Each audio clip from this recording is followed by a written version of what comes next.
bonsoir mesdemoiselles, messieurs, bonsoir et bienvenue sur ce plateau.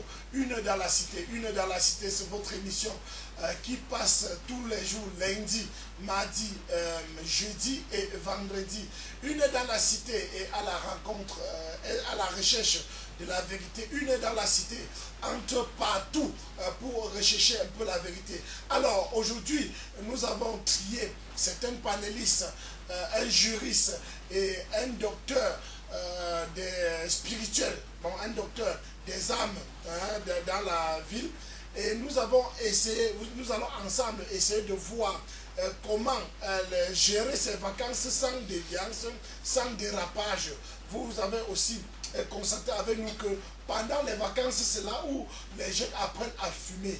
Pendant les vacances, c'est là où les jeunes apprennent à danser, à boire et bien d'autres, j'en passe. Alors pour ce soir, mesdames, mesdemoiselles, messieurs, ils ont accepté d'être avec nous. Alors, Pasteur Osé, juriste de son état, bonsoir et bienvenue sur ce plateau.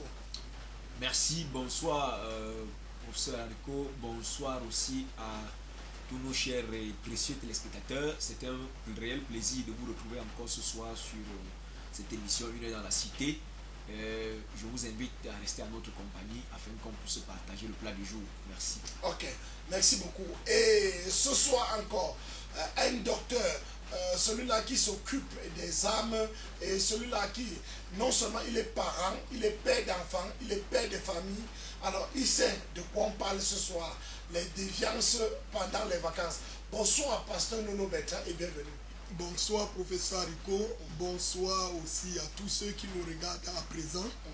C'est toujours un plaisir pour nous de nous retrouver ici pour déballer les choses importantes. Okay. Alors comment vous sentez bien ce soir? Très très bien. En tant que docteur, je me sens vraiment à l'aise spirituellement, physiquement, sanitairement, matériellement et tout. Alors, mesdames, mesdemoiselles, messieurs, vous pouvez nous faire des SMS, vous pouvez nous interpeller via le numéro qui est affiché au bas de votre écran, soit nous écrire ou bien faire des SMS pour poser votre question. Vous les parents, vous les élèves, vous les vacanciers, vous pouvez nous interpeller. Alors pour ce soir, Pasteur Nono, alors entrons un peu dans le dérapage d'abord. Quand on parle du dérapage des enfants pendant les vacances, il s'agit au juste de quoi?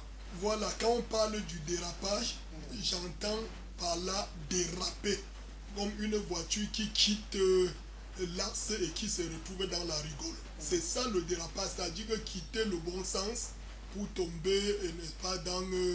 c'est-à-dire que pour se conduire mal, si je veux rentrer encore plus bas, pour se comporter mal, alors que hier, on faisait quand même ce qui est bien, on a perdu le bon sens. Déraper, c'est perdre le bon sens. C'est tomber dans la déroute, la dépravation, la déperdition et tous les sions. Alors, on dit parfois dans le jargon que tel père, tel fils. À qui la faute en ce moment où l'enfant dérape ou bien l'enfant n'est plus sur le bon chemin pendant les vacances? À qui la faute? Si je dis que la faute revient aux enfants, alors là, il faudrait que ma réponse soit vraiment soutenue. Et si je dis que la faute revient aux parents, ce sera de même. Je voudrais dire ici que la faute et les responsabilités sont partagées. C'est-à-dire que le dérapage des enfants peut provenir des enfants eux-mêmes, comme ça peut provenir des parents. Lorsqu'on entrera dans le vif du sujet, on se rendra compte que les responsabilités sont partagées. Dans ce dérapage-là, l'enfant a ses responsabilités, les parents aussi ont leurs responsabilités dans ce dérapage, comme dans le bien-être, la construction, l'avenir de l'enfant, la réussite de l'enfant, les parents ont leurs responsabilités et les enfants aussi en ont les leurs. Alors, Maître Osé, alors entrons un peu dans l'affaire où certains parents ont trouvé comme solution d'enfermer les enfants. Ils ne sortent pas, ils sont encadrés dans une grande barrière, ils ne sortent pas. Est-ce qu'il y a une influence, et comme on dit parfois que les enfants de la barrière sont nuls à la rentrée, alors est-ce qu'il y a une influence à cela sur les enfants? disons, Ce genre de sécurité, on met autour des enfants, au point où l'enfant n'a même plus la liberté, ou pendant les vacances. Est-ce qu'il y a une influence par là? disons déjà d'entrée de jeu que lorsqu'on parle ici de dépravation, quand on veut éviter la dépravation, ne veut pas dire qu'il faille absolument cloîtrer les enfants dans une certaine enceinte pour les empêcher. Non, je pense que la dépravation n'a rien à y voir avec, je vais dire, parce qu'il y a une autre forme de pouvoir, je ne sais pas si c'est une discipline qui va être confondue plutôt à un gardiennage. Garder les enfants, discipliner les enfants, les garder sur la bonne voie ne veut pas dire absolument les garder dans un enclos. Non, c'est pas ça. Ou alors pour éviter que les enfants tombent dans la dépravation, le secret n'est pas de les garder dans une barrière pendant des mois et des mois. Et vous savez d'ailleurs que tout animal qui est toujours retenu en cage, le jour où il s'échappe de la cage, vous pouvez vous imaginer les dégâts qu'il peut commettre. Je pense plutôt que quand nous sommes en train de combattre les dépravations ici, cela veut dire simplement que tout ce que les enfants doivent entreprendre pendant leurs vacances, là où ils doivent aller, les activités qu'ils doivent exercer, ou alors les lieux où ils doivent se rendre, doivent être sous le contrôle des parents. Parce que les parents sont mieux placés pour savoir ce qu'il convient à leur enfant, c'est-à-dire ce qui convient de bien, que ce soit pour leur épanouissement sur tous les plans. Or, si peut-être maintenant un parent pense que pour éviter cela, il faut garder l'enfant dans un portail nuit et jour, non, ce serait très mal fait parce que l'enfant a besoin de se divertir, l'enfant a besoin de se défouler, l'enfant a besoin de se relaxer, l'enfant a besoin de s'amuser, mais alors, dans les limites, c'est pas du n'importe quoi. Cette liberté ne doit pas devenir un libertinage, permettre à l'enfant de se voter. Non, non, non. Je crois bien que tout doit être sous un certain contrôle. Alors au niveau où un enfant laisse les bancs, vous connaissez très bien que 9 mois sans voir ses amis, sans jouer avec ses amis, alors il se retrouve carrément en train de, peut-être à la carrière des pierres, en train de casser les pierres. Peut-être un enfant qui voulait sortir, peut-être un docteur. Alors, on le retrouve en train de casser les pieds. Est-ce qu'à un niveau, il n'y a pas chute? Est-ce qu'il n'y a pas une incompréhension, désorientation à un niveau pour un parent? Peut-être de prendre un enfant pour aller plutôt casser les pieds, au lieu de lui de diriger peut-être dans un centre de santé pour nécessairement renforcer ses capacités. Disons, déjà ici, je crois la dernière fois sur ce plateau, nous avons dit d'entrée de jeu, si un enfant, par exemple, au courant de l'année, a appris peut-être dans une filière technique, et que pendant les vacances, peut-être, si les parents ont peut-être des moyens pour pouvoir s'occuper de leur rentrée, et que ses parents voudraient que l'enfant ait quelque chose à faire, il serait préférable toujours que cet enfant puisse aller dans le lieu qui convient avec la formation qu'il fait à l'école. C'est-à-dire qu'il aille, par exemple, un enfant qui a fait mécanique auto, peut-être au lycée technique, alors peut-être s'il voudrait approfondir ses connaissances, question de, c'est-à-dire un épanouissement dans l'apprentissage, peut-être il serait mieux pour lui d'aller dans un garage quelque part pour encore toucher les réalités du doigt et se familiariser davantage avec le monde qu'il aura à rencontrer demain. Peut-être si c'est la menuiserie dans un atelier de menuiserie, peut-être c'est la maçonnerie, peut-être dans un chantier, mais il faudrait dire que, en fait, ce que nous disons ici sur ce plateau, nous ne sommes pas en train d'interdire, je vais dire, parce qu'il va falloir ici même qu'on catégorise, parce qu'on va même voir ceux contre lesquels, c'est-à-dire que nous insurgeons pour, c'est-à-dire que ceux contre lesquels nous insurgeons par rapport à un certain travail qu'ils doivent faire. Je pense ici que quand un enfant, c'est-à-dire que quand on parle d'enfant, il faudrait bien qu'on catégorise un jeune garçon qui veut se débrouiller, qui peut-être a appris, comme vous avez dit, peut-être la médecine à l'école et tout cela. Peut-être il peut arriver que pendant les vacances, il se rend compte qu'il a besoin d'argent pour payer peut-être sa pension, ou alors peut-être que Sokus à Yaoundé, ou alors à Baganté et tout cela. Et que peut-être en allant, je ne sais pas, dans un centre hospitalier, il n'y aura pas. Si je le retrouve peut-être en train de vendre les sacs ou alors de faire quelque chose, moi je ne l'en voudrais pas. S'il trouve que par là il peut avoir des moyens pour pouvoir soutenir, c'est-à-dire que c'est frais de scolarité, qu'ils se battent. Mais maintenant, ce qui est à regretter, c'est les enfants. Nous parlons ici des enfants, c'est-à-dire qu'on parle ici des mineurs, des tout petits enfants qu'on voit là. Vous voyez un petit enfant, vous allez dans les chantiers. Moi, j'ai vu dans les chantiers, vous voyez un tout petit garçon, il est en train de casser les pieds. Il n'a même pas, à peine, je ne sais pas s'il a 10 ans. C'est-à-dire, je ne sais même pas avec quelle force il réussit à soulever le marteau. Mais il casse les pieds tout au long de la journée. C'est dangereux. C'est dangereux pour lui parce que même derrière sa santé, son état, même sa morphologie, c'est-à-dire tout, c'est-à-dire que même son développement corporel physiologique ne lui permet même pas d'exercer un travail, ça passe, c'est un travail de force. Alors il commence déjà à se mettre, à effectuer une tâche qui ne lui est pas destinée directement. Vous voyez que vous êtes en train de forcer, c'est-à-dire qu'un enfant qui était appelé à faire une certaine chose à un certain âge, on le retrouve en train de faire ça au bas âge. Alors vous comprenez qu'il n'y aura pas le plein développement et épanouissement de l'homme plus tard.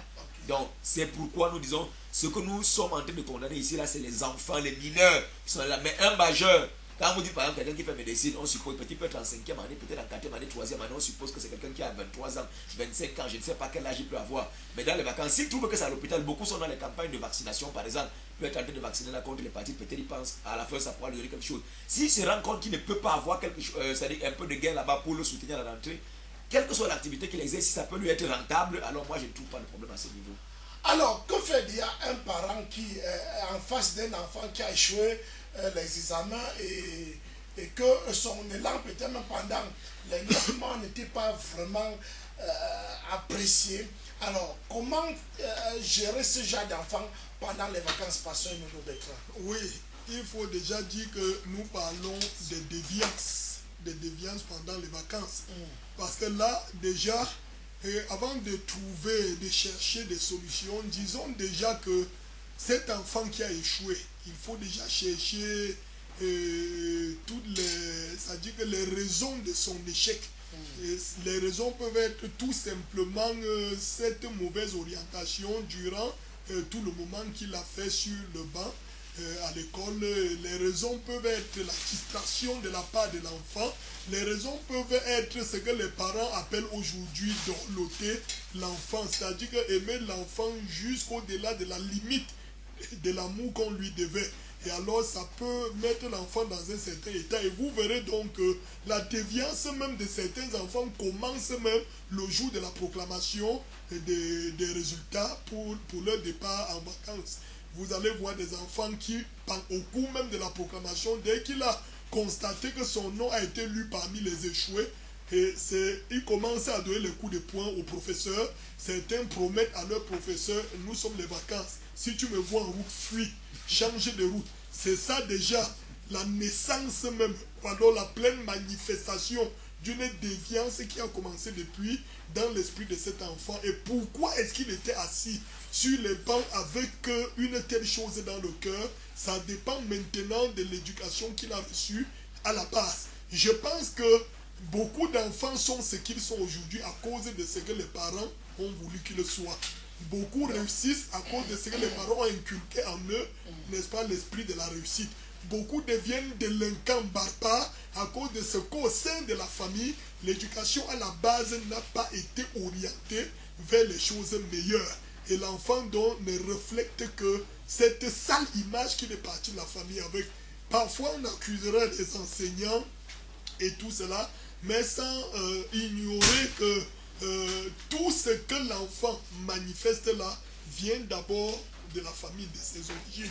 Maintenant, ça fait que l'enfant là qui quitte l'école après la proclamation des résultats ou alors après le départ pour les vacances, il a 2 mois et demi pour les vacances, il a échoué. Je vais vous montrer une première déviance qui n'échappe pas aux yeux. Regardez cet enfant à l'école, il y a un règlement intérieur à l'école qui apprend aux enfants comment s'habiller, comment se comporter, la tenue vestimentaire et langagière. Cela leur est appris à l'école et on respecte cela à la lettre. Ne me demandez pas pourquoi les enfants respectent cela, juste parce que s'ils ne respectent pas, il va marcher à genoux sur les graviers de la route jusqu'en salle de classe. Voilà pourquoi il respecte ça. Vous comprenez donc que cet enfant n'a encore rien dans la tête. Aussi longtemps qu'il agira par la peur de la punition et non par, n'est-ce pas, la crainte de voir peut-être son avenir devenir sombre à cause de ce qu'il n'a pas fourni l'effort au moment qu'il fallait. Alors cet enfant ne comprend même pas le bien fondé de l'éducation. Maintenant, à l'école, donc, il respecte tous ses engagements, tous les règlements intérieurs, bien s'habiller, porter des habits amples, bien se tresser, ne pas faire de coiffure extravagante, ne pas porter des habits extravagants, ne pas mal parler à son encadreur pédagogique, ne pas. Et tout ça est respecté comme un robot. sur qui on a appuyé un bouton et il fait ce pourquoi il a été fabriqué. Maintenant, lorsque l'enfant donc se retrouve au sein de la famille le jour même de leur départ pour les vacances, ne me demandez pas avec quoi les parents les accueillent. C'est les mêmes parents qui les accueillent avec les mini-jupes, c'est les parents qui les accueillent avec les cyclistes, c'est les parents qui les accueillent avec les cache-cœurs, avec les DVD et tout cela, les choses même qu'à l'école, on a interdit en les instruisant sur le danger qu'ils courent. En faisant cela, au sein de la famille, les parents les accueillent avec, sous prétexte que c'est le temps de leur relaxement. Oui. Alors, ils ont aussi le droit de se relaxer. Et maintenant, voilà le départ pour le départ. N'oublions pas aussi que à l'école, c'est les pantalons, les saisies, cela. Alors, l'enfant a besoin quand même de se... d'être un peu libre. Il faut dire que jusqu'ici, à moins que je me trompe, jusqu'ici, je ne vois pas encore d'école où les enfants, filles sont en pantalon. Je vois quand même des enfants de sexe masculin en pantalon et les filles en jupe ou en robe. Et puis même jusque-là, on les met en garde contre l'extravagance, le sexisme. C'est-à-dire que vous voyez aujourd'hui les pantalons, vous parlez de la déviance. Les parents achètent des tissus pour faire des pantalons ou des tenues aux enfants. Et encore même, beaucoup de couturières et de tailleurs ont pris le soin, la résolution, par la petite sagesse qu'ils ont de s'installer auprès de ces établissements secondaires et coudre la tenue même de ces établissements qu'ils vendent directement, c'est-à-dire que tu achètes et tu l'emploies. Et maintenant, quand ils cousent en respectant les clauses. Maintenant, vous allez vous rendre compte, c'est moi le parent qui amène l'enfant là-bas, on prend ses mesures et on lui donne une tenue conforme à lui. L'enfant porte, je le vois porter. Quelque temps après, je vois le même enfant entrer à la maison. Ce pantalon que je lui avais acheté, il arrive à la maison, chaque pied du pantalon est réduit en deux. C'est-à-dire que le pantalon qui était sur lui, c'est-à-dire que dont le diamètre était de 20, aujourd'hui a pris le diamètre de 8 cm. Il a un pantalon sur lui qui a l'épaisseur de la peau de son pied. Et vous voyez, vous vous demandez même parfois comment est-ce que l'enfant tire ce genre de pantalon pour mettre sur lui. Et puis c'est comme ça, et puis un autre même change carrément la couture de son pantalon et il commence à mettre à la cuisse sans ceinture. Bon, maintenant, c'est chez moi, je vois ça. Ce sont mes enfants. Vous croyez que s'il fait ça pendant les classes, il arrive, il défie les enseignants pendant les vacances, qu'est-ce qui va changer? Je pense que c'est là où j'ai parlé de la responsabilité qui est partagée. Ça, c'est un torchon que vous jetez bien sur les parents. Sous les parents. Je pense que pendant les vacances, cet enfant continuera dans cet élan. Maintenant, il est question de le canaliser pendant les classes. Et alors, les bases que j'ai mis au moment où il fréquentait, la rigueur que j'avais sur cet enfant, dès qu'on proclamera les vacances, alors je le prends sur le même ton et je rappelle seulement en appuyant encore plus fortement, en martelant les choses que je lui instruisais, la rigueur que j'avais, j'essaie de lui faire comprendre que voici le moment le plus délicat où il ne faudrait même pas blaguer, d'où beaucoup, si ce sont des filles, vous savez que c'est pendant ces vacances qu'elles sortiront et reviendront avec des Merci beaucoup, Pasteur Nono. Alors, je crois que le torchon est tellement jeté sur les parents. Je veux qu'on soit clair. Je ne trouve aucun parent aujourd'hui laisser sa vie sortir en sexy, puisque nous connaissons quand même nos parents d'ici.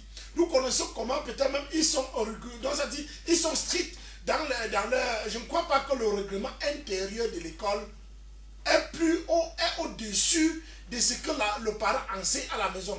Alors, quand le pasteur Nono dit, et il lance sur les parents en disant que c'est devant les parents qui sortent, est-ce que vous ne pensez pas un instant que les enfants sont aujourd'hui plus sages, plus, donc ça dit, elles mettent au moins 2 tenues pour sortir.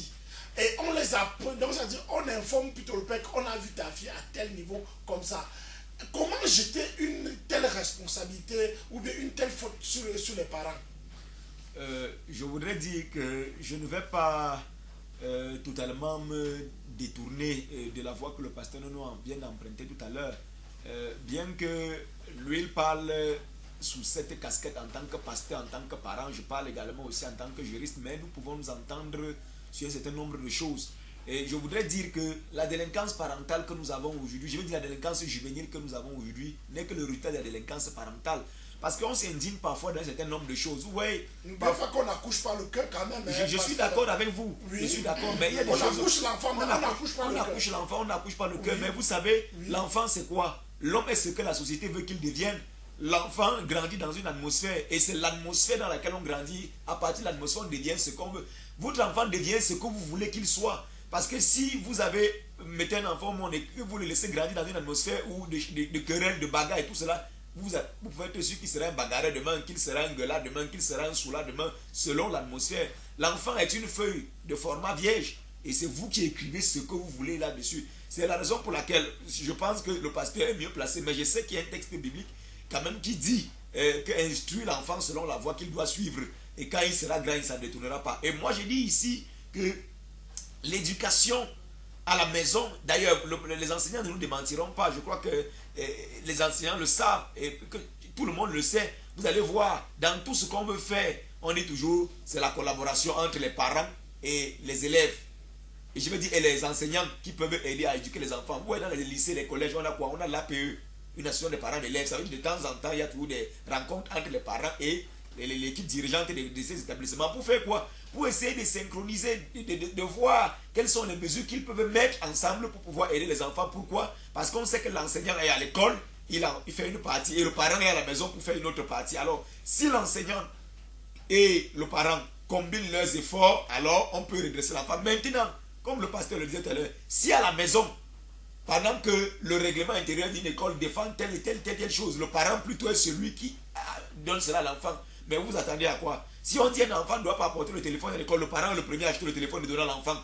Il sait bien que l'enfant, il dit non, moi je ne veux pas que mon enfant vive comme les autres, mon enfant ne doit pas dans l'arrière. Mais vous pouvez vous attendre à quoi? Moi je dis, la plupart du temps, les parents se plaignent de beaucoup de choses, mais ils sont l'auteur de ces choses-là. Un parent va crier, vous allez voir, un parent va crier, ma fille, si oh, à l'école, les professeurs, tout cela. Mais cependant, demandez à ce parent lui-même sait que la jupe, ou alors la robe, là où on met les robes, la robe ou la jupe de sa fille ne dépasse pas le genou. Elle l'a à 5 cm de la cuisse. Elle va à l'école avec. Mais quand elle va, ce parent laisse l'enfant, sa fille sortir le matin étant maquillée. Elle a vu sa fille mettre les noirs, mettre les fards, mettre la poudre sur le visage. Mais demain, quand cette fille, on entend qu'elle soit avec les enseignants, c'est les propres parents qui se plaignent. Quand tel gars, on entend qu'elle n'étudie plus parce qu'elle avait les garçons, c'est les mêmes parents qui se plaignent. Pourquoi se plaignent-ils? Pourquoi se plaignent-ils alors qu'eux-mêmes ils ont laissé? Quand ils voient l'enfant, ils cautionnent ces choses. Il est évident que l'enfant puisse apporter ces résultats.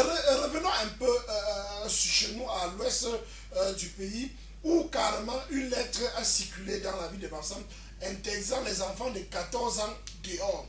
Alors, est-ce qu'en dehors de ça, l'État n'a plus autre chose ou bien un rôle à jouer près des jeunes pendant les vacances? Vous décrivez tout à l'heure, vous avez parlé des mini-jupes, vous avez parlé de ceci, cela. Qu'est-ce que l'État fait au niveau des mini-jupes? Qu'est-ce que l'État fait au niveau des enfants qui sont en vacances? Qu'est-ce que l'État fait pour ne cesse de sécuriser les enfants pendant les vacances? Moi, je voudrais dire... Est-ce que ce n'est pas un manque aussi? Je voudrais dire ceci. N'étant pas le porte-parole de l'État ou alors son avocat défenseur, je dis ceci, qu'il y a quand même un certain nombre de mesures que l'État prend. C'est-à-dire quoi? Vous allez voir, quand on dit les règlements intérieurs, ce sont les règlements qui sont placés dans le lycée, c'est-à-dire qui déterminent la conduite que doit avoir, que ce soit vestimentaire, comportementale et tout cela que doit avoir chaque enfant au sein de l'établissement. Vous allez voir, quand vous prenez la peine parfois de lire ces règlements intérieurs, on va vous dire par exemple, on ne veut pas plus de 4 à... On va dire plus de 6 nattes. Les nattes doivent aller peut-être de 4 à 3 nattes. Les filles doivent se laisser au fil tel nombre et ainsi de suite. Pour éviter quoi? Pour éviter de l'extravagance, pour éviter que certaines viennent avec des mèches multicolores, comme on voit. Si vous voyez les vacances maintenant, presque toutes les filles ont les têtes colorées. Bien sûr, on dirait que des seaux de peinture sont versés sur beaucoup d'entre elles. Alors, on va interdire cela, on va interdire un certain nombre de chaussures, on va interdire ceci, on va interdire telle coiffure, on va interdire les pantalons, les maillots, et tout cela. Pourquoi? Parce que l'État, c'est qu'en faisant, c'est-à-dire que c'est le minimum qu'il puisse faire pour pouvoir garantir un certain nombre de choses. Dans les établissements, il y a quoi? Les surveillants généraux, surveillants des secteurs, il y a un certain nombre d'institutions qui permettent de canaliser les enfants. Dans ces établissements, vous voyez, quand on parle de conseil de discipline, c'est quoi? Même les sanctions qui sont prévues, les blâmes, les avertissements, les exclusions et tout cela, c'est quoi? Ce sont des moyens pour pouvoir essayer de garder les enfants dans une certaine atmosphère, sous une certaine influence pour les garder dans la bonne voie. Dans les établissements, vous allez voir le conseil d'orientation est là, vous allez voir il y a ceci, il y a cela, beaucoup de petites institutions qui ont été mises sur pied pour pouvoir garder l'enfant, c'est-à-dire que dans la voie, c'est-à-dire que pour que l'enfant atteigne l'objectif. Maintenant, s'il y a ce règlement et tout cela, dans la ville, vous parlez, on interdit le travail des enfants. Je voudrais dire qu'au niveau de l'école déjà, personne ne peut se substituer à un maillon de la chaîne dans ce qui concerne l'éducation des enfants. Chaque maillon de la chaîne, c'est-à-dire le parent, l'enseignant et tout, chacun est important à son niveau. L'enseignant, l'État ne jouera jamais le rôle des parents. La première éducation de base se donne à la maison. Même le fait de savoir s'adresser, de parler. Quand vous voyez un enfant qui insulte son enseignant, demandez quel est le genre d'éducation qu'il a reçu depuis la maison. Ce n'est pas l'enseignant qui fait que l'enfant insulte. Ce n'est pas à l'État qu'on va demander cette question-là. L'État a ses responsabilités, mais elles sont plutôt ailleurs. Moi, je suis d'accord de que l'État, par exemple, puisse, pendant les vacances comme ceci, il y a par exemple des stages, certaines institutions, il y a les communes qui organisent des stages parfois pendant les vacances, comme les communes rurales, les communautés urbaines. Malheureusement, ce qui est parfois décrié, c'est que bon, malheureusement, c'est que parfois, pendant ces moments, même les recrutements sont parfois à tête chercheuse. C'est-à-dire, parfois, c'est les recrutements des propres employés de ces structures-là qu'on prend. Mais, vous voyez, je pensais peut-être à la bibliothèque. Il y a une bibliothèque municipale. Je prends le cas de la ville de Bafoussam, par exemple. Une bibliothèque municipale là-bas, les centres, comment je le nomme, m'échappe. La bibliothèque municipale, un centre, je veux dire, avec Internet et tout cela, là où les enfants peuvent venir travailler, où ils peuvent aller lire de la documentation, là où ils peuvent apprendre beaucoup de choses. Il y a le centre, ici, le centre, le centre linguistique ici, là, après des services du gouverneur, là, où les enfants peuvent, pendant les vacances, aller, c'est-à-dire apprendre l'anglais, apprendre les langues. Il y a par exemple l'IAI qui forme les enfants en informatique ici pendant les vacances et tout cela. C'est autant de choses qui peuvent que l'État essaie à son niveau. C'est vrai que ce n'est pas chez nous encore développé comme dans les pays européens, mais par ce discours, nous pensons que l'État devrait faire davantage dans ce sens-là pour qu'il n'y ait pas de dépétition, pour que pendant les vacances, les enfants ne se retrouvent pas livrés à eux-mêmes. Mais aussi, il faudrait savoir que malgré tout cela, même si l'État n'avait pas encore mis un certain nombre d'institutions sur pied, il n'est pas aussi, je veux dire qu'il n'est pas, il ne serait pas inutile de dire que beaucoup de choses qu'on voit dans la rue, c'est-à-dire que comme des petits enfants qu'on retrouve là dehors avec avec des marchandises qui ne coûtent même rien, la valeur de tout le plateau, c'est 500 francs. On voit un enfant de 10 ans et tout cela, ça ne tient pas parce que, quand on va revenir peut-être sur ce texte de loi là, on va en parler parce que là il y a un problème. Là on est en train de détruire l'enfant au lieu de le construire. Totalement un problème comme vous le dites. Oui. Alors, pasteur Nono Bertrand, voyons un peu encore le rôle un peu de l'enfant pendant les vacances. Comment un enfant peut réussir dans ses vacances? Oui, et je vous rappelle encore très bien, et je veux doubler votre question. On voit les enfants que carrément, pendant les vacances, on les envoie au village apprendre la langue maternelle. Que faire donc? Est-ce que la langue maternelle a une place importante dans la société? Si par exemple, si pendant les vacances, une maman ou bien un père décide carrément que le fils, l'enfant va aller plutôt rencontrer la grand-mère, qu'est-ce que la grand-mère peut donner à un enfant qui est en classe de 6e, 4e, qui est en train de viser par exemple le probatoire et bien d'autres? Comme ça me flatte, professeur Haricot, j'aimerais bien envoyer les miens apprendre la langue maternelle. Je pense même que l'une des graves erreurs que notre société a commises, c'est d'amener ces enfants-là à perdre leur repère culturel. Parce que je pense que la culture, les différentes cultures que nous avons dans notre pays forment aussi la richesse de notre peuple. Vous savez, un pays comme le Cameroun qui a des centaines de dialectes, une multiplicité de tribus, on ne trouve pas ça ailleurs. Vous allez dans un pays comme le Congo, on n'en a pas plus de 4. Dans tout un pays comme le Congo, vous voyez au Cameroun, on prend seulement l'ouest. À chaque kilomètre là, on vous dit que c'est un nouveau village. À chaque kilomètre, c'est un nouveau village. Maintenant, vous avez peut-être, vous êtes face à l'impasse et puis vous voulez passer des messages codés à l'enfant en langue. L'enfant dit, papa, tu dis que quoi? Et puis même, il te trahit même devant. Moi, je pense même que ça fait partie des choses que je peux conseiller aux parents d'initier dans leurs enfants, c'est-à-dire les initier c'est-à-dire à parler correctement et distinctement leur langue maternelle. Mais regardez un peu, je suis pasteur, si je veux chercher, tirer un modèle dans la Bible, qu'est-ce qui s'est passé à la Pentecôte?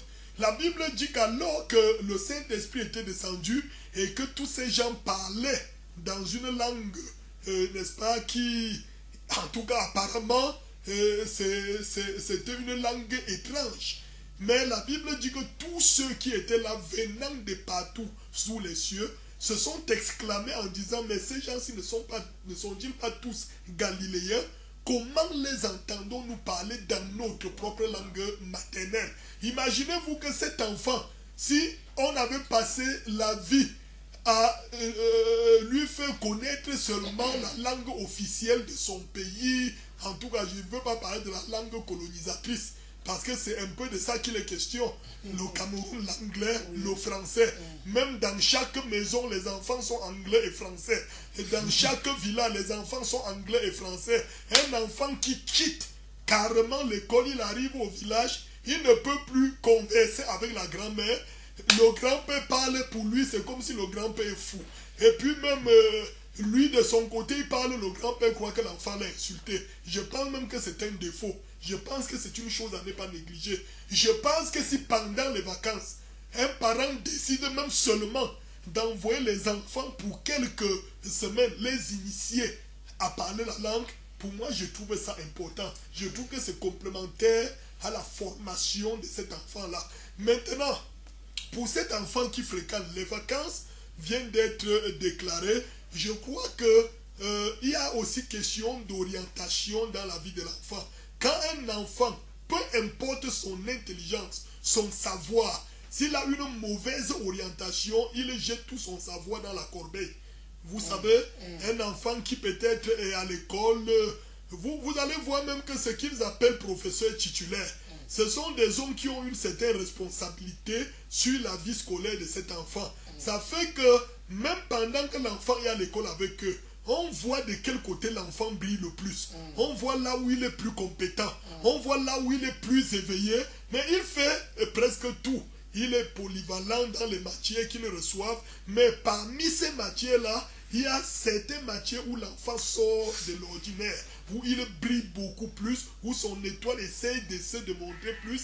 C'est pourquoi donc le titulaire de cet enfant commence à comprendre même déjà de quel côté penche l'étoile de l'enfant. Et il oriente l'enfant dans ce sens. Et beaucoup des enfants, je suis témoin, ont fini par marcher sous le conseil de leur titulaire qui avait déjà compris que cet enfant brille beaucoup plus de ce côté que de l'autre. Et on l'a amené à opter pour ce côté. Et aujourd'hui, il travaille en fonction de cette orientation. Donc quand il est mal orienté aussi, son avenir se révèle très mal. Et quand il est bien orienté, même s'il n'est pas intelligent, il faut juste savoir ce qui motive plus la sagesse ou bien le cerveau de cet enfant-là, et on pourra l'aider. C'est pourquoi je pense que s'il avait choisi peut-être option médecine à l'école, pendant les vacances, quand on dit les vacances, c'est une période de repos pendant un certain nombre de jours accordés aux ouvriers dans des entreprises ou aux écoliers en classe. Le repos est dû à ce qu'ils faisaient avant d'avoir ces vacances-là. Maintenant, le repos ici n'est pas aller à la maison, s'asseoir, dormir 2 mois et demi, et puis on relance encore la rentrée scolaire. Non, c'est se reposer de toutes ces choses qu'il a accumulées à l'école, et puis se reposer ici interpelle déjà une sorte de détente. On peut le détendre maintenant, peut-être en lui donnant un petit temps, de passer aussi dans quelques cliniques ou centres de santé, acquérir quelques expériences. Un enfant qui a choisi une certaine branche ou qui fait dans le domaine de la lettre, peut-être pendant les vacances, peut se retrouver à la CIATV pour un petit stage de vacances pour nourrir ses compétences. Au lieu qu'on les laisse aller de boîte de nuit en boîte de nuit, de soirée en soirée, de congrès en congrès, ça n'augmente rien sur la vie scolaire ou l'avenir scolaire de cette année. Merci beaucoup, Pasteur Nono. Bonsoir le panel. Les déviances pendant les vacances sont dues au fait de la mauvaise mentalité des dirigeants de notre société. Salut au pasteur Kemetia Chali, c'est Célestin depuis Bafoussam. Autre SMS, nous voulons juste une petite liberté après 9 mois de cours, jour pour jour. Nous vous respectons très bien, chers parents, mais il nous faut un peu une liberté. Boire, pas exagérer. Boire, pas exagérer. Jouer, pas exagérer. Là, ça équilibre un élève pour la rentrée scolaire. Voilà, nous connaissons ce proverbe qui dit ne cachez pas l'œuf à l'enfant. Donc il faut juste le laisser un peu boire et non. Et sans oublier que qui boit, boira. C'est aussi ce qu'un proverbe nous dit. Autre message. Bonsoir, pasteur Nono et pasteur Osé. Bonsoir. Moi, c'est Madame Marie. J'aimerais savoir si mon enfant peut aller au village passer les vacances. Bon, ça, c'est une question qu'on vient de poser. Alors, ça, c'est une question qui soulève un peu les... Ça, c'est Madame Marie qui pose la question à savoir si son enfant peut aller passer les vacances au village. Alors, pasteur Nono Osé, vous êtes sur ce plateau, un intellectuel comme vous.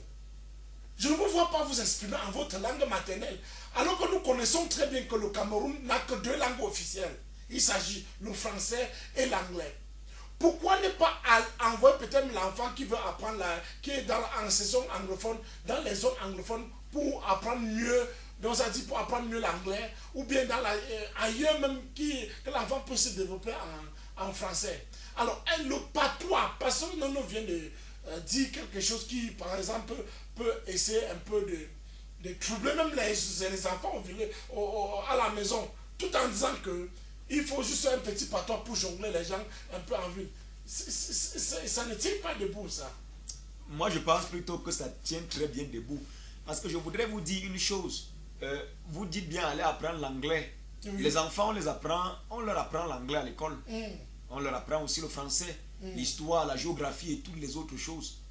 Je n'ai pas appris l'anglais à l'école parce que je suis allé dans une zone anglophone. Non. Il y a des ça. Mais je voudrais dire, comme quelqu'un disait, un penseur, la culture est ce qui nous reste quand on a tout perdu. Quand on n'a pas la culture de chez soi, si on ne sait pas s'exprimer dans sa langue, alors vous vous attendez à quoi? C'est-à-dire que dans votre langue maternelle, vous ne pouvez pas dire bonjour. Vous ne pouvez rien dire. J'ai entendu, j'écoutais une interview d'un certain grand homme en fait, qui a pignon sur rue dans ce pays. Et on lui a demandé de dire, on lui a posé la question, pouvez-vous dire bonjour en votre langue? Il n'a pas pu. Il a dit, moi je n'ai pas grandi au village, je ne connais pas. Vous voyez, ça peut paraître être très élogieux, c'est un grand monsieur. Mais c'est une honte. Non, c'est aussi très villageois aussi d'être en ville et parler ton patois. Attendez, mais vous dites villageois par rapport à quoi? C'est par rapport à qui? Vous dites ça par rapport au français? Je vous dis, le français, nous causons le français, nous causons l'anglais, mais ça c'est la langue du français. Ça c'est la langue de la France, c'est la langue des Anglais qui nous ont colonisés. Ça veut dire que c'est la langue que nous causons, ils nous ont colonisés, ils nous ont imposé leur langue. Or, alors que nous avons les nôtres. Et je pense que chaque personne, chaque Camerounais devrait d'abord, de prime abord, mais écoutez, je pense que je ne suis pas en train de dire une chose qui va en dehors de... Regardez, aujourd'hui, je parlais avec... Vous savez que à l'extrême nord, par exemple, c'est comme à l'Institut, je crois, si j'ai bonne mémoire, ce soir c'est du Salé ou c'est Marois. Maintenant, on apprend le Fulfulde. Dans beaucoup d'établissements, on apprend déjà, c'est-à-dire que dans beaucoup, l'État même, c'est même, j'allais même oublier, c'est même ça, l'État est en train de promouvoir l'apprentissage des langues maternelles. Parce que nos langues sont une richesse. Nous avons près de 250 ethnies au Cameroun. 250 ethnies avec c'est-à-dire que plus de 250 langues également. Mais vous ne savez pas quel patrimoine linguistique nous avons. Alors, si chaque Camerounais pouvait suffisamment s'y approprier, je pense même que notre développement, à un moment donné, part de ce que nous avons d'abord localement, c'est-à-dire nos langues. Nous avons le français, nous avons l'anglais, mais l'Occident, ou alors le français, l'anglais n'a pas notre langue. Je pense que notre langue, en plus de l'anglais, en plus du français, imaginez-vous, quand vous trouvez un homme qui est polyglotte, mais un homme qui ne parle que 2 langues, par exemple, le français et l'anglais, vous allez voir quelqu'un qui parle presque toutes les autres langues, je vous assure, c'est autant d'opportunités qu'il a autant de portes. Donc chaque enfant, en principe... N'oublions pas aussi, ce n'est pas parce que nous sommes sur une chaîne de télévision, oui. Pasteur Osé, n'oublions pas que les enfants qui fréquentent, la vision est plutôt ailleurs. Oui. C'est-à-dire, on veut seulement que l'enfant, dès qu'il obtient déjà son bac, il peut continuer les cours ailleurs, peut-être à l'étranger, dans un autre pays. Alors vous pensez que le patois lui peut lui servir à quoi dans ce pays-là? Je vous assure que peut-être vous ne le savez pas, mais laissez-moi vous dire que quand même bien même on aura appris l'anglais, on aura appris le français, c'est bien. Nous les avons déjà, c'est-à-dire, je m'exprime en français, il y a des gens qui s'expriment bien en anglais, tout cela c'est bien. Mais au-delà de cela, je dis bien que l'anglais et le français ne sont pas nos langues. C'est pourquoi vous dites bien les langues officielles. Je ne sais pas s'il faut taxer les autres d'officieuses. Mais c'est les langues officielles, c'est-à-dire que c'est qu'on parle couramment. Mais je voudrais vous dire, un peu de partout, même dans les établissements, j'ai dit dans les programmes même du gouvernement, la vulgarisation des langues maternelles. Il y a des émissions qui passent même sur les chaînes nationales, à la CETLI, où on ne parle qu'en langue maternelle. C'est-à-dire qu'on fait des émissions en langue maternelle. Et on encourage les enfants à dire des choses dans leur langue parce qu'on s'est rendu compte que à un moment donné, en voulant être trop occidentalisé, c'est-à-dire qu'en voulant mettre tout de côté pour essayer. Mais imaginez-vous, mais c'est quand même désagréable que vous arrivez dans une maison, vous ne pouvez pas causer confidentiellement avec votre enfant, vous ne pouvez pas lui dire un certain nombre de choses parce que il ne peut pas écouter, vous lui parlez, dit, tu dis quoi papa, comme que le pasteur nous Bertrand, il le répétira tout cela. Et puis même finalement, il ne peut pas communiquer avec sa grand-mère, tout cela, mais finalement, qu'est-ce qui lui reste donc, qu'est-ce qu'il a? C'est tout qui devient un baba pour le gars. C'est pourquoi il y a un moment donné, ces enfants, lorsqu'on peut être sûr qu'au village, il y a de la bonne compagnie, il y a de bonnes personnes auprès de qui on peut les envoyer, je dis, il est souhaitable de les envoyer au village, non seulement pour qu'ils apprennent la langue maternelle, qu'ils sachent même comment leur culture, qu'ils sachent même comment ça se passe, qu'ils se frottent à leur milieu parce qu'à un moment donné, on devient, comment je dis, c'est-à-dire qu'on perd presque toutes les valeurs où nos enfants d'aujourd'hui, la culture, on ne sait plus comment il y a le respect, comment salut, comment on dit même, non, on s'en fout aujourd'hui, c'est tout ce qu'on voit à la télé, on copie le mode vestimentaire, la télé, le langage, c'est la télé, c'est la télévision et tout cela, on importe toutes ces cultures. Mais si un enfant peut apprendre à parler sa langue, c'est une chose. Alors, bonsoir. Bonsoir, baissez le volume de votre poste. Bonsoir, baissez le volume de votre poste récepteur. Il faut toujours leur demander d'écouter au téléphone. Alors, bonsoir, baissez le volume de votre poste récepteur. Vous nous recevez. Bonsoir, monsieur. Oui, allez-y, on vous écoute. Voilà, je rappelle déjà aux téléspectateurs, si vous voulez nous joindre, baissez le volume de votre poste récepteur, de votre télévision, et vous nous écoutez dans le téléphone. Vous nous écoutez dans le téléphone. Quand vous nous appelez, baissez le volume de votre téléviseur, vous nous écoutez dans votre téléphone pour la bonne communication. Alors, pasteur Nono, voici un enfant qui sort quand même de l'eau. Il est sérieux et il veut quand même juste une petite liberté. On revient à vous. Alors, bonsoir. Oui, bonsoir, monsieur. Bonsoir, bienvenue sur ce plateau. On vous appelle comment et vous appelez depuis où? Alors? Allez-y, on vous appelle comment? Oui, monsieur Donald. Ok, vous appelez depuis où? D'accord, on vous écoute. Oui, actuellement, je suis en train de voir que nous sommes en train de sortir du débat. Par rapport au thème économie. Alors, je proposerais qu'on essaie d'appuyer et de mettre l'accent sur les déviances pendant les stages de vacances. Les gens proposent que les enfants doivent faire pendant les stages de vacances pour leur instruction. Parce qu'on est en train de sortir du cadre même du débat. Excusez-moi, donc je proposerais que, pour donner des propositions par rapport aux propositions que les enfants peuvent faire pendant les stages de vacances. Tout à l'heure, le pasteur est en train de parler, là, en train de voir, on voit des enfants dans la ville, en train de moins de 10 ans, en train de vendre des pitacolas, je ne sais pas trop quoi et tout ça, ça c'est plutôt pour tuer l'enfant, ce n'est pas pour orienter l'enfant, c'est plutôt pour tuer l'enfant. Donc j'aimerais bien contribuer par rapport aux opportunités qu'on peut avoir, des opportunités qu'on peut proposer aux élèves pour les stages de vacances. Merci beaucoup. Merci aussi à vous, parce que nous voulons voir dans tous les domaines comment peut-être l'enfant peut se comporter, parce que il y a aussi certains parents qui décident carrément de ne rien faire avec les enfants pendant les vacances. Certains décident d'envoyer les enfants. Quels sont les avantages? Qu'est-ce que ça peut donner comme... Alors, pasteur Nono, je crois qu'on va entrer un peu. Est-ce que, bon, concernant ce message que le téléspectateur a envoyé, un peu de tout, et on se retrouve un peu bien à la rentrée scolaire. Un peu d'alcool, un peu la sortie le soir, on se retrouve. Est-ce que ce sont des déviances à ce niveau?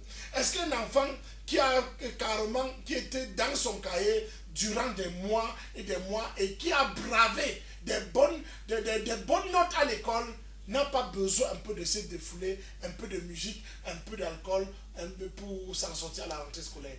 C'est son droit. Oui. C'est son droit. Et j'ajoute à ça que tout lui est permis, mais tout ne lui est pas utile. Donc, il a droit à tout. Même à tout ce qui a de mauvais. S'il fait, personne ne peut s'interposer. Mais c'est à lui de savoir que tout ce qui se fait n'est pas toujours utile. On choisit toujours dans la vie. L'enfant devient mauvais parce qu'il a choisi d'être mauvais. Il devient bon parce qu'il a choisi d'être bon. C'est pourquoi je pense donc que pendant les vacances, j'ai parlé de l'orientation à l'école. Et les vacances sont faites aussi vous permettez, pour que les parents nous écoutent, nous regardent. Allô, bonsoir. Allô? Bonsoir, monsieur. Bonsoir, madame. Allô? Bonsoir. Alors, quand vous nous appelez, baissez le volume de votre poste de récepteur et vous nous écoutez dans votre téléphone. Alors, pasteur Nono. Je disais donc ce que l'enfant veut devenir, il le sera. Parce qu'il faut déjà avoir l'envie, le désir, la passion de ce qui est bien. Maintenant, ça fait que quand l'enfant prend ses vacances, il a beaucoup bourré la tête, l'esprit avec tout ce qu'ils ont fait pendant 9 mois. Est-ce qu'il ne doit pas se détendre? Oui. Maintenant, je pense que les vacances sont faites pour se détendre, pour se reposer, pour explorer de nouvelles horizons à venir. Comment les explorer? Et je pense que ce que le téléspectateur dit tout à l'heure, rien, personne n'empêche à un enfant de faire un petit commerce pendant les vacances. Maintenant, ici, il faut définir quelle espèce d'enfant.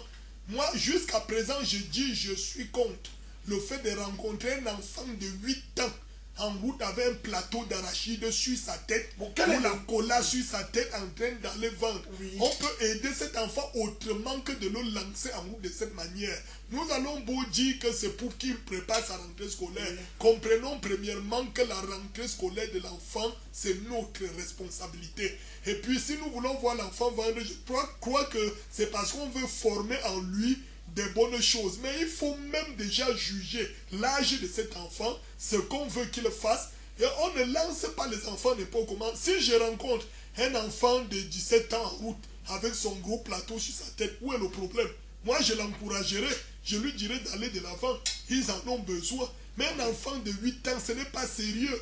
10 ans, ce n'est pas sérieux. On expose cet enfant. Pour passer aux époux sortis, alors est-ce qu'il y a des métiers que les élèves ne veulent pas même toucher pendant les vacances? Non, je voudrais dire, quand on dit des élèves ne veulent pas toucher. Bien, ceux qui sont les vacanciers. Les vacanciers, oui, je voudrais dire ceci. Le pasteur nous l'a dit et je dis, nous maintenons cette position. L'une des choses qui serait désagréable de voir, c'est de voir des personnes exercer un travail sans qu'ils n'aient la capacité. Je pense que quand vous revenez même au code du travail qui est applicable dans notre pays, l'une des conditions même de contrat, de validité d'un contrat, c'est la capacité. Et la loi 92/007 qui porte au code du travail au Cameroun dit à son article 86 que les enfants de moins de 14 ans ne devraient même pas être des apprentis c'est-à-dire que dans un service, ne devraient être ni engagés dans un travail, ni même être des apprentis, à condition que ce soit sous une permission expresse du ministre en charge du travail. Donc, une autre sorte de déviance, parce que quand on parle de déviance par les vacances, quand on envoie des petits enfants dans la rue, c'est pas l'enfant de préparer sa rentrée, c'est pas à lui qui incombe cette responsabilité. Le parent prépare la rentrée de l'enfant. Et si on estime que l'enfant devrait apporter une certaine aide aux parents, alors qu'on juge quand même de l'âge de cet enfant-là. Un enfant de 17 ans, 18 ans, 20 ans qui sort là, qui se bat, il n'y a pas de problème. Mais qu'un enfant de 5 ans, 7 ans, 8 ans soit dehors, il n'a même pas 14 ans, il soit dans un chantier, il soit peut-être dans un garage, il soit peut-être